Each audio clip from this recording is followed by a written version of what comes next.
Hello and welcome to the morning news. My name is Dino. And here is the story. Dancehall artiste Alkaline loses father. Top-flight dancehall entertainer Alkaline and his family are mourning the death of his father, who passed recently. The Nine Night is scheduled for today at a private location in the corporate area. His father, Earl Bartley, more popularly known as Rooster, reportedly died last week. The entertainer, whose birth name is Erland Bartley, has not made any clear public pronouncements on the loss. In a recent post on social media, the entertainer turned off the comments, leaving fans to wonder. Confirmation of the elder Bartley's death came by Alkaline's sister and manager, Carrie. When contacted, she told the Gleaner that their dad had transitioned. "He has passed. I don't know what to say in a situation like this," she said in a somber tone. When asked how her star sibling was handling the death, Carrie said she could not really speak for the entertainer in a situation like this. "I can only speak for myself. That's just the truth of what it is," she said, while confirming that reports of Bartley's Nine Night for Wednesday. She told the Gleaner that many people have respected their privacy since learning of their father's death and they want that to continue. The nature of the illness was not disclosed, but Carrie said their dad passed peacefully and was surrounded by family. Earlier this month, the Gleaner made contact with the family after learning the elder Bartley was ill. A representative had said at the time that he was not doing well. Residents in the Upper St. Andrew community where the elder Bartley lived expressed surprise on learning of his death. "It is shocking to me. I saw Rooster a few weeks ago and he looked fine, but you never know with this thing called sickness. He was not a problem to anyone around. I saw him wear his Vendetta shirt a few times and he used to ride a bike.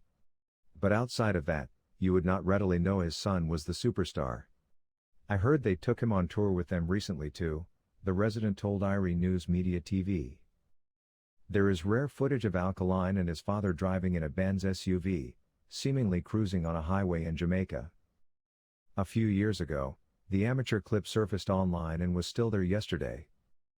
The entertainer has made reference to his father in at least two songs, one of which was the diss song Death Announcement done in a lyrical battle with Six Bosses, Squash.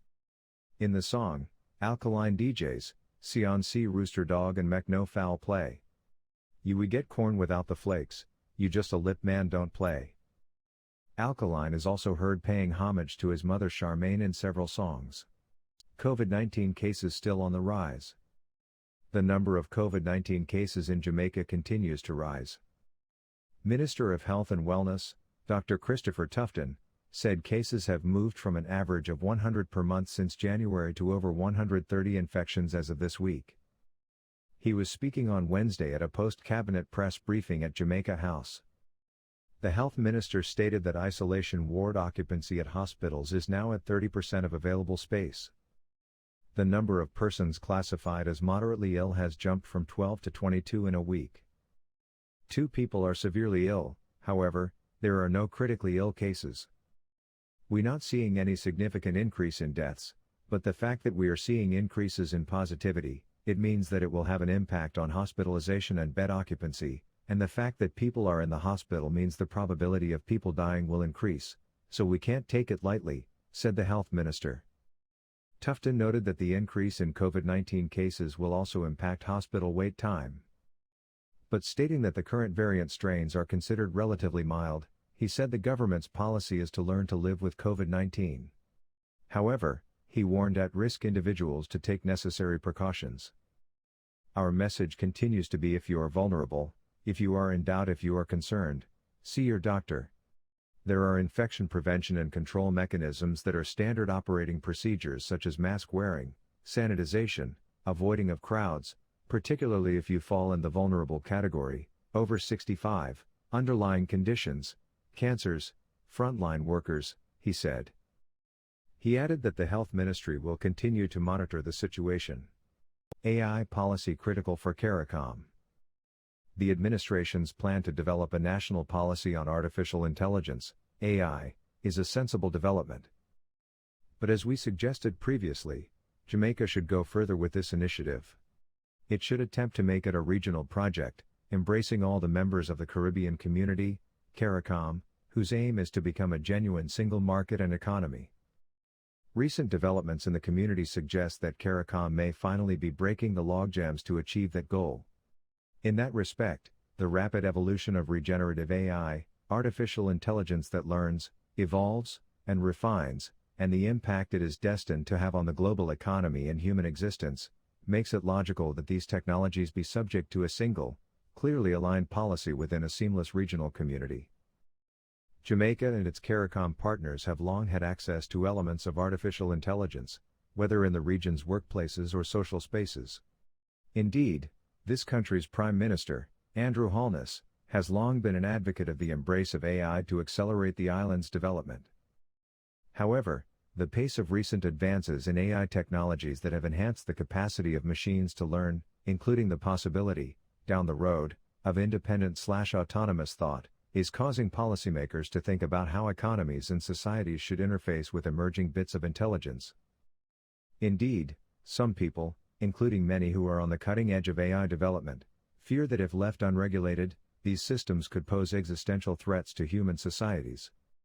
Even the bosses of OpenAI, whose ChatGPT ushered in a deep appreciation of the potential of artificial intelligence systems to operate with almost human-like qualities, have advised policymakers to be cognizant of, and proactive against the potential downside of the technology. In terms of both potential upsides and downsides, superintelligence will be more powerful than other technologies humanity has had to contend with in the past, the company's co-founders, Greg Brockman and Ilya Sutskever, and the CEO, Sam Altman, wrote recently. We can have a dramatically more prosperous future, but we have to manage risk to get there. Given the possibility of existential risk, we can't just be reactive. Establishing guardrails. The European Union has already drafted regulations for the management of AI, although some critics argue that the proposed rules are too restrictive, which could stifle innovation and cause the bloc to lose ground to technological competitors. Obviously, the right balance has to be found between using these technologies for good and establishing guardrails against the deeper risks that they pose. Except for largely perfunctory concerns about the threats posed by AI to the island's business process outsourcing, which most players claim can be managed by moving the industry upstream, there has been as yet no serious discussion of how to respond to, or adopt, regenerative AI. The same applies to the rest of CARICOM. Which is why the Gleaner had proposed that the issue be placed on the agenda of the summit earlier this month of regional leaders. That, unfortunately, did not happen. What the heads of government agreed to, however, was to, from next March, remove most barriers to citizens of CARICOM member states living in each other's countries. This proposed free movement of labor will be the second critical leg in the creation of a single market and economy, after the already largely operable right of regional firms to establish and operate anywhere in the single market. Which, essentially, is the free movement of capital. With respect to Jamaica, Dr. Dana Morris Dixon, the island's Minister for Digital Transformation, said that a task force she is about to establish will conduct research into AI to provide an evidence-based foundation for the development of a national AI policy. She added, the task force's research will comprehensively analyze the current state of AI in Jamaica, including research and development activities, adoption levels, and challenges faced by various sectors of the economy. The task force is also expected to identify opportunities for the adoption of AI technologies, potential areas of economic growth and development, and potential social impacts. That is good. It is, however, not enough if Jamaica and the rest of CARICOM expect to operate as a single regional market, and do so efficiently and effectively.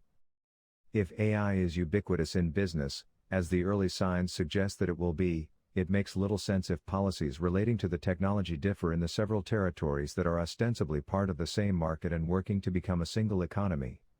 Firms in Port of Spain, or Bridgetown or St. John's should expect the same standards with respect to how they engage with the technology across jurisdictions. For that matter, given the proposed free movement of people in the community, the same should apply to how member states manage information they hold on each other's citizens. Indeed, the issue of the management of digital information across the community was among the issues addressed by Avinash Persad's task force in transforming CARICOM's economy. Dr. Morris Dixon has an opportunity to take the matter of creating a single ICT space, including policies around AI. The next step by pushing for it to be urgently accelerated on the regional agenda. Grange was saddened by the death of former national footballer Bancroft Gordon. The Minister of Sport, Olivia Grange, has expressed deep sadness at the death of former national footballer, Bancroft Gordon, who had been visiting Jamaica from the United States where he lived. Gordon was 66. Grange said, "So sad that Bancroft, who was one of the guests at the Porus Football Festival in Manchester on Sunday, and actually played in the exhibition football match, died 2 days later. He was so talented that he represented his alma mater, Excelsior High School, in 5 sports before settling on football as his final focus and went to represent Jamaica from 1976-79. He also played professional soccer in the U.S. for 2 years," she said. She noted that Gordon also distinguished himself as a lawyer and was employed by the Fortune 500 corporation, Marriott International Incorporated, as its vice president, assistant general counsel, and corporate secretary. He was also a board member of the Maryland Chamber of Commerce. His continued assistance to the national team as well as to various club teams showed that his love for football in Jamaica remained strong to the end, Grange said. She extended condolences to Gordon's family members, associates, and to the football fraternity. Kingston, Jamaica, children's advocate, Diane Gordon Harrison, says there are benefits to be gained if Jamaica's age of consent is increased to 18 years. This revision would bring it on par with the Child Care and Protection Act, which defines a child as any person under the age of 18, one's eligibility to vote and obtain a driver's license, among other things. Speaking on the Love 101 radio program, Good Morning Minister, on Wednesday, Gordon Harrison said children would be allowed to be themselves. You also give the brain a little bit more of a chance to develop. With maturity, they can make better decisions, which, hopefully, will impact teenage pregnancy, and so on, she maintained. The children's advocate further noted that parents will also be allowed to actively protect their children with the use of the law. It's a very painful thing when you see a mother coming to you to say, "My 16-year-old, who used to do so well, is now falling off in school, no longer hanging out with friends because she has a boyfriend who is 42, and I see that he's beating her, I see the bruises when she comes home, and all I can say is I'm so sorry because there is no legal recourse that mother has, even though the dangers are very clear and we have her living under her mother's roof," she explained. Gordon Harrison indicated that she has submitted strenuously before Parliament's Joint Select Committee, both orally and in writing, that she does not believe the age of consent should be 16. It should accord with when you attain adulthood, which is 18, she reiterated. Gordon Harrison explained that in instances where 2 children willingly engage in sexual activity, a close-in-age exception would apply.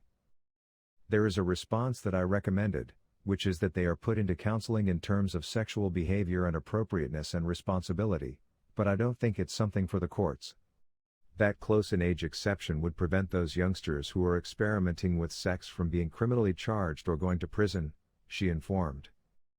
Year-old engages in sexual activity with a 17-year-old, it is clear exploitation and a great example of inappropriate sexual contact with a child. The St. Catherine North Police are investigating the death of 39-year-old barber, Marvin Boley, who was killed along the Wah Hill Main Road in Sligoville in the parish. Boley, who lives in the James Mountain area, was reportedly standing with others along the roadway at about 11:30 a.m. when a man armed with a handgun approached them and fired shots. Boley ran but was chased by the gunman who fired several more shots.